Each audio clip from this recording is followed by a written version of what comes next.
Cette personne à laquelle vous pensez en ce moment, elle ne pense probablement pas à vous. Pas parce que vous n'avez pas d'importance, mais parce qu'elle aussi est prisonnière de ses propres pensées. Elle aussi tourne en boucle dans sa tête. Elle aussi s'épuise à analyser des situations qui n'existent peut-être même pas. Et pendant ce temps, vous êtes là, à vous demander ce qu'elle a voulu dire par ce message, pourquoi elle n'a pas répondu, pourquoi elle a agi de cette façon. Vous rejouez la même scène, encore et encore et encore. Mais laissez-moi vous poser une question simple. Est-ce que tout ça vous a déjà apporté la paix? Bienvenue sur Bouddha Inspire. Ici, on cherche la clarté pour l'esprit et la paix pour le cœur. Aujourd'hui, on va parler de ce piège invisible dans lequel vous êtes peut-être enfermé depuis des années. Ce piège, c'est la rumination mentale. C'est cette habitude de penser, repenser, suranalyser des gens qui ne méritent peut-être pas autant d'espace dans votre tête. Dans les prochaines minutes, on va explorer ensemble pourquoi votre esprit fait ça, et surtout, comment vous en libérer. Si ces mots résonnent en vous, restez jusqu'à la fin. Ce que vous allez entendre pourrait changer votre façon de voir les choses. Imaginez que vous tenez une corde très serrée dans vos mains. Plus vous tirez, plus elle brûle votre peau. Mais vous continuez à tirer. Pourquoi? Parce que vous croyez que si vous lâchez, vous allez perdre quelque chose d'important. C'est exactement ce que fait votre esprit quand il s'accroche à quelqu'un. Dans le bouddhisme, on enseigne que la racine de toute souffrance, c'est l'attachement. Pas l'amour, pas le soin, l'attachement. Quand vous pensez sans cesse à quelqu'un, vous ne pensez pas vraiment à cette personne. Vous pensez à l'idée que vous avez d'elle, à une version qui existe uniquement dans votre tête. Une version que vous avez construite avec vos attentes, vos espoirs, vos peurs. Et quand la réalité ne correspond pas à cette image, vous souffrez. Mais voici la vérité. Personne ne vous appartient. Personne n'est là pour correspondre à vos attentes. Chacun vit sa propre vie, perdu dans ses propres pensées, occupé par ses propres batailles. Bouddha disait « Vous ne perdez que ce à quoi vous vous accrochez ». Pensez-y un instant. Si vous pouvez lâcher les pensées inutiles, vous gagnez la paix. Si vous continuez à vous y accrocher, vous ne faites qu'ajouter à votre souffrance. Vous voulez que les choses se passent comme vous l'imaginez, n'est-ce pas? Vous voulez que les gens réagissent comme vous l'espérez, qu'ils restent comme vous le souhaitez. Mais posez-vous cette question. Avez-vous vraiment le contrôle sur quoi que ce soit? Pouvez-vous contrôler ce que quelqu'un pense de vous, ce qu'il ressent, ce qu'il décide de faire? Vous essayez, bien sûr que vous essayez. Vous analysez, vous rejouez les scènes, vous imaginez différents scénarios. Comme si penser suffisamment fort pouvait changer la réalité. Mais ça ne fonctionne pas. Imaginez que vous tenez du sable dans votre main. Plus vous serrez, plus il glisse entre vos doigts. C'est exactement ce que fait le contrôle. Plus vous essayez de tout maîtriser, plus vous perdez. Il y a une histoire zen que j'aime beaucoup. Deux moines marchent ensemble et arrivent devant une rivière. Une femme est là, incapable de traverser. L'un des moines la prend dans ses bras et la porte de l'autre côté. Ils continuent leur route. Des heures plus tard, le deuxième moine n'en peut plus. Il dit « Pourquoi as-tu porté cette femme? Nous ne sommes pas censés toucher les femmes. » Le premier moine sourit et répond « Je l'ai déposée il y a des heures. Pourquoi est-ce que toi tu la portes encore ?» C'est ça la rumination. Vous portez des poids qui n'existent plus. Vous transportez des conversations terminées, des situations résolues, des moments passés. Et tout ce poids, il n'existe que dans votre tête.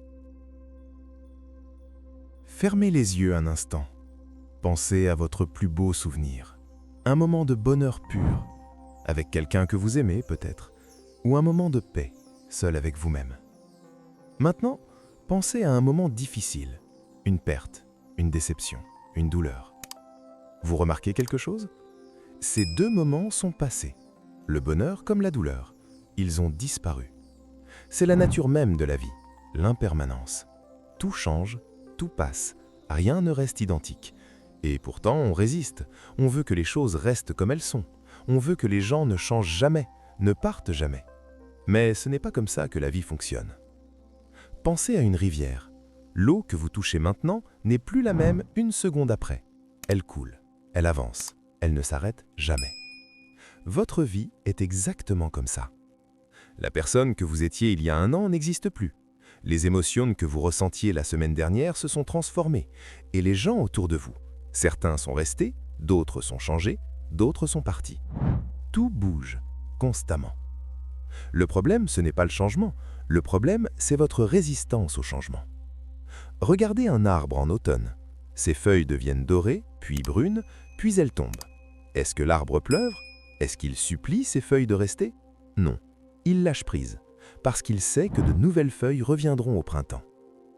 Et si vous pouviez faire pareil? Quelqu'un vous a quitté? Peut-être que c'est pour faire de la place à quelqu'un de mieux. Quelque chose ne s'est pas passé comme prévu? Peut-être que ça vous mène vers quelque chose de plus grand. La beauté de la vie est dans son mouvement, dans sa nature temporaire. Vous ne pouvez pas arrêter un coucher de soleil, mais vous pouvez l'apprécier pendant qu'il est là. Beaucoup de gens confondent le détachement avec la froideur. Ils pensent que lâcher prise signifie ne plus aimer, ne plus se soucier des autres. C'est faux. Le détachement, ce n'est pas repousser les gens, c'est trouver la paix en soi, peu importe ce qui se passe autour. Imaginez que vous tenez un oiseau dans votre main. Si vous serrez trop fort, vous allez lui faire mal. Si vous ouvrez complètement la main, il s'envolera. Mais si vous le tenez doucement, avec soin, mais sans contrôle, il reste avec vous, librement. C'est ça, le vrai détachement. L'attachement, c'est dire « je ne peux pas vivre sans toi, j'ai besoin de toi pour être heureux ». L'amour véritable, c'est dire « je veux que tu sois heureux, même si tu n'es pas avec moi ». L'attachement contrôle, l'amour libère. L'attachement craint, l'amour fait confiance. Lequel choisissez-vous? Quand vous aimez sans attachement, quelque chose de magique se produit. Vous n'avez plus peur de perdre, vous n'avez plus besoin de réassurance constante, vous faites simplement confiance à la vie. Pensez à l'océan. Les vagues touchent le rivage, puis se retirent. L'océan n'essaie pas de retenir le sable. Il vient, il repart, toujours en mouvement, toujours libre. C'est comme ça que l'amour devrait être, fluide, léger, sans chaîne. Maintenant, passons à la pratique. Comment vraiment arrêter ces pensées qui tournent en boucle? Voici 5 techniques simples mais puissantes. Première technique, l'observation. La prochaine fois qu'une pensée surgit à propos de quelqu'un, ne la combattez pas. Observez-la simplement. Dites-vous, tiens, voilà encore cette pensée. Voyez-la comme un nuage qui passe dans le ciel. Elle arrive, elle repart. Si vous ne l'attrapez pas, elle ne restera pas. Deuxième technique, la question filtre. Demandez-vous, est-ce que cette pensée m'aide ou est-ce qu'elle me fait souffrir? Si elle vous aide, gardez-la. Si elle vous fait souffrir, laissez-la partir. C'est aussi simple que ça. Troisième technique, le retour au présent. Quand votre esprit s'emballe, ramenez-le ici, maintenant. Regardez autour de vous. Qu'est-ce que vous voyez? Qu'est-ce que vous entendez? Sentez l'air sur votre peau. Écoutez les sons autour de vous. Plus vous vous connectez au moment présent, moins vos pensées ont de pouvoir sur vous. Quatrième technique, le mouvement. Bougez votre corps, marchez, faites de l'exercice, dansez. L'esprit ne peut pas ruminer quand le corps est en action. C'est physiologique. Cinquième technique, la perspective temporelle. Demandez-vous, est-ce que cette pensée aura de l'importance dans 5 ans? Si la réponse est non, pourquoi lui donner autant d'énergie maintenant? Ces techniques sont simples, mais ne vous y trompez pas. Leur simplicité est leur force. Pratiquez-les, encore et encore, jusqu'à ce qu'elles deviennent naturelles. Bouddha a passé des années à chercher la paix. D'abord dans le luxe et le confort. Il n'a pas trouvé. Ensuite, dans la privation extrême. Il n'a pas trouvé non plus. C'est seulement quand il a découvert la voie du milieu qu'il a atteint l'éveil. Pas trop peu, juste l'équilibre. Pour vos pensées, c'est pareil. Si vous pensez trop à quelqu'un, vous souffrez. Si vous essayez de bloquer complètement vos pensées, vous souffrez aussi. La clé, c'est l'équilibre. Pensez à la corde d'un instrument de musique. Trop tendue, elle casse. Trop lâche, elle ne produit aucun son. C'est seulement avec la bonne tension qu'elle crée une belle mélodie. Votre esprit fonctionne de la même façon. Il ne s'agit pas de ne plus penser du tout, il s'agit de penser juste ce qu'il faut, de ressentir sans se noyer, d'aimer sans s'accrocher. Vous avez porté ce poids trop longtemps. Ces pensées, ces inquiétudes, ces questions sans fin sur quelqu'un qui ne pense peut-être même pas à vous. Il est temps de poser ce fardeau. Lâcher prise ne veut pas dire oublier, ça ne veut pas dire ne plus aimer, ça veut dire arrêter de souffrir inutilement. Vous pouvez aimer profondément tout en étant en paix. Vous pouvez vous soucier des autres sans vous épuiser. Vous pouvez vivre pleinement sans vous accrocher à ce qui n'est pas fait pour rester. Un oiseau ne s'accroche pas à la branche sur laquelle il est posé, il reste léger, prêt à s'envoler à tout moment.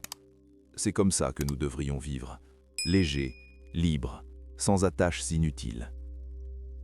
Alors je vous pose une dernière question. Cette pensée qui vous habite, est-ce qu'elle vous sert ou est-ce qu'elle vous emprisonne? Si elle vous emprisonne, il est peut-être temps de la laisser partir. Parce que la vraie paix, la vraie liberté, le vrai bonheur, ils ne viennent pas de ce que vous retenez, ils viennent de ce que vous acceptez de libérer. Merci d'avoir écouté jusqu'ici, vraiment. Si ces mots vous ont touché, si vous vous êtes reconnu dans ce que vous avez entendu, alors vous faites déjà partie de cette communauté. Nous sommes ici à chercher la clarté et la paix intérieure, et chaque personne qui nous rejoint rend ce chemin un peu moins solitaire. Abonnez-vous si ce n'est pas encore fait, le lien est dans la description. Et dans les commentaires, dites-moi simplement de quoi avez-vous décidé de lâcher prise aujourd'hui. Je lis tous vos messages. À très bientôt sur Bouddha Inspire. Prenez soin de vous et surtout, respirez.